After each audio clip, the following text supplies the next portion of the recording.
Right then, the moment you've been waiting for, got my special guest, very familiar name, astrologer, a horoscope newspaper columnist, and I am very delighted to have you on the 5 o'clock feature with me, Danny, son. Welcome, Russell Grant. Well, Danny, it's my pleasure to talk with you because I know that you're a crazy 80s person, Yes. which was my decade. Lovely jubbly. I'm going to ask you first, how did you get into astrology? Oh, astrology came about because I didn't believe it. And when I was about 13, 14 years old, I lived in Uxbridge, Middlesex at the time. And my mum and dad bought me gave me a book voucher. And I went to the local shop and I saw a big book on Teach Yourself Astrology. And I used to think, like a lot of people still do, oh, how can it be true? 12 signs of the zodiac. We can't all be the same if we're under a sign. And of course, we're not, and we aren't.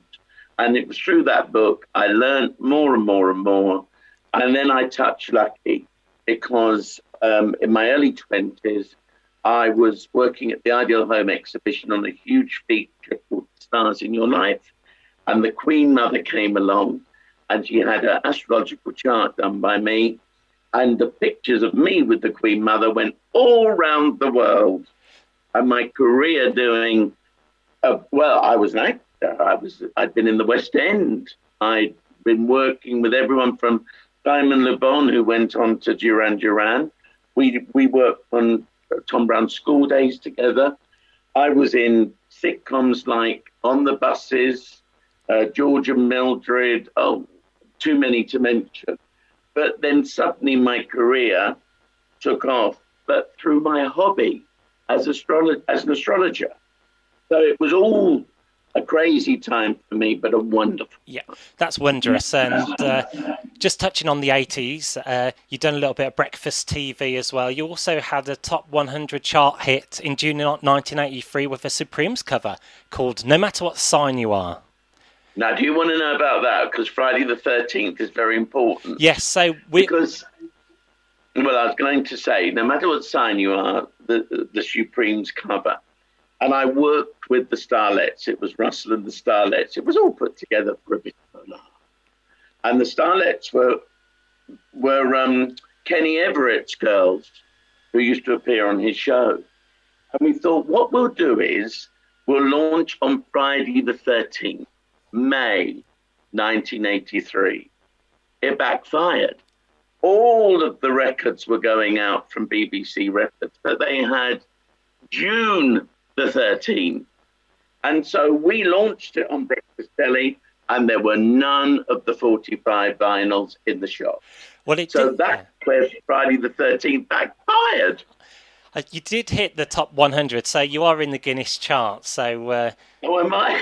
I think we reached. I know that Mike Hurl rang me up and said, if you get any higher into the top 40, he said, you'll be on top of the top.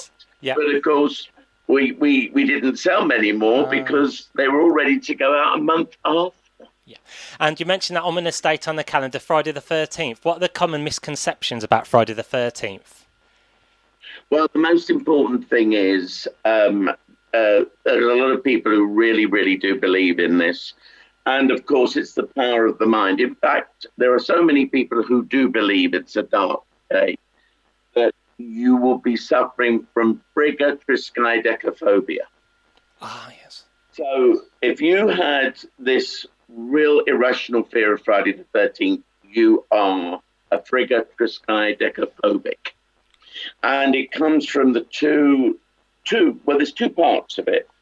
There is Friday and there's 13. Now, Friday, because Christ was crucified on Friday, Good Friday, many, many people decided this was such a bad day, an awful day. They wouldn't travel on a Friday. They wouldn't move house on a Friday. They wouldn't get married on a Friday. And this goes way, way back to ancient and medieval times. And then on the other side, you've got the number 13. There's one myth, which is the Norse myth, where Frigga or Freya, which is where we get Friday from, the name Friday. And Frigga and Freya had a son called Baldur, and she wanted to throw a party for him. But unfortunately, she forgot to invite one guest, Loki. And Loki was not a very nice god. And he came into the party, gate crashed it, and ended up killing Baldur, Frigga or Freya's son. So the 13th uninvited guest. And then in Christian belief, of course, 13 is the Last Supper. Judas Iscariot was at the Last Supper, and he ended up betraying Christ. So there were 13 at the Last Supper and 13 at the Norse myth party. And that's where we get 13. So we have Friday and 13 coming together. Gotcha. Thank you. Thank you for that. That's very interesting. And what are some typical superstitions on Friday the 13th? You know, the scenarios. I've got here. Carry on, Danny. Yeah, I've got here walk under ladders. 62% refuse to do that. And then opening an umbrella indoors.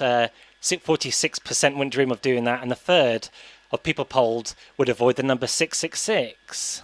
Yeah, well, there's a lot of things going on there. Well, when eToro.com invited me to take part in the research that they wanted to do about superstition,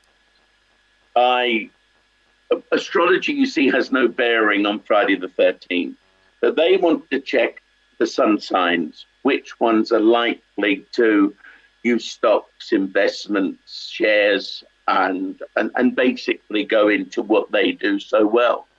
In fact, eToro have got 16 million registered users.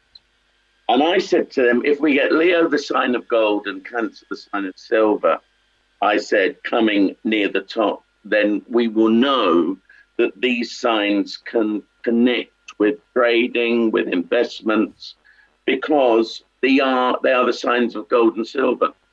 You know, when that research came out, number one at the top was Leo, the sign of gold, and number two was Cancer.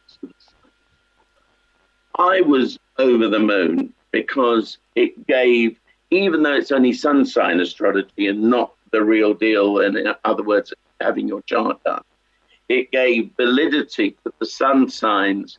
And when it comes to money and all of the area of wealth, stock shares, and so on.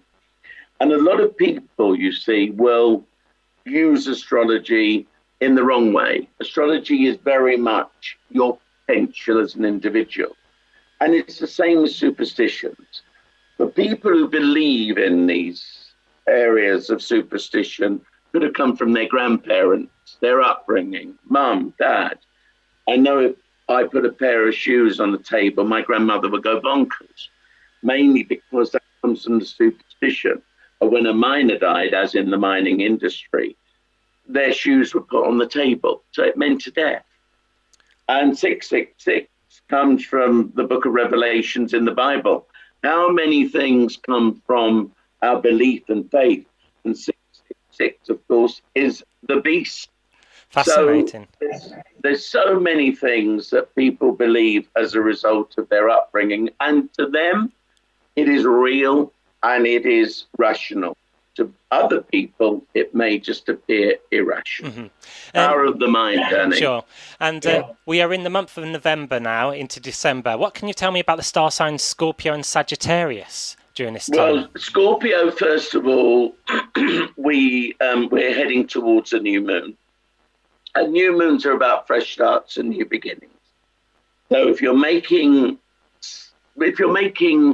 a fresh start, and if you want to do something new with your life, this is the perfect time to do it. I mean, this lockdown and this virus has caused so many people so much sadness and harm and despair. I know my own mum's in a care home, and I've seen her twice in a year. And what I say to people is use this new moon to make a fresh start and new beginnings. In fact, what I've always wanted to do was open up a YouTube channel. So I've done it because I had the time now to do it. So you can go on there and get your stars and find out what's going on. And when you get into December, the 17th, the 19th of December, this is amazing stuff because the planets are going to move into Aquarius. So we move from the dark into the light. So with the new moon fresh start, new beginnings. And with the movement of planets into Aquarius, we have a chance to move from the dark into the light. Thank you. And a couple more to go. Do you know anything about synchronicity and serendipity? Are they related to cosmic forces, when things happen at the same time? Synchronicity is a very interesting thing, because synchronicity, I first became aware of synchronicity as above, so below.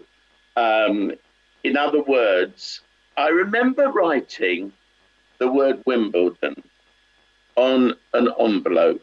At the same time, the television was talking about the Wimbledon Championship. As I was writing Wimbledon, so the television was saying Wimbledon as I wrote it. So the whole energy of synchronicity is something which I would love to investigate more. There is this energy that where everything comes together and works in unison. I'm talking on an astrological sense now. When you talk about serendipity, of course, you're talking about opportunity and being in the right place at the right time, which I also believe very strongly. So it's kind of off at a tangent. But I mean, I know a friend of mine, Jonathan Kaner, who's sadly no longer with us. He used to believe very much in cosmic ordering.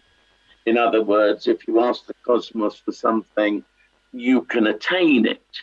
So with all of these different energies, synchronicity, when the television spoke Wimbledon as I was writing them, I thought, that's crazy. How many times has that happened? Yeah, it's very, very, very uncanny. It is. I tell you what it gave me, Danny. It gave me this feeling of how small we are and how big the universe is. That these different things are happening, but they're all connected. Yeah. Well, I'm much obliged, Russell Grant, for a stellar interview. Thank you for joining me on the Danny Sun 5 o'clock feature. And we're just going to play you out with a little snippet of your top 100 hit, no matter sign you are. I've not heard this for ages. Thanks, Danny. You're welcome. Lovely speaking with you today. There's no need to look into the skies. Can't you see the stars shine in my eyes? I love you all.